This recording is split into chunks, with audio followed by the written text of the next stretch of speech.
Hello friends, welcome back to the new video. In this video guys, we are going to talk about how to set lock screen pin password in our vivo phone device. Guys, you want to set your pin password, so guys you can set it. And guys, now let's see how to set pin password in our vivo phone. In this video guys, I will show you guys how to set pin password.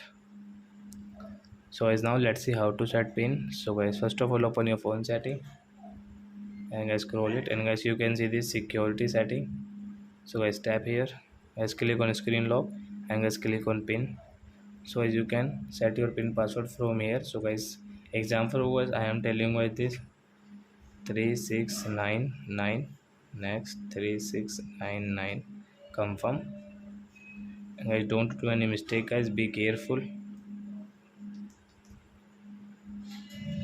3699 guys, and guys you can see the right option.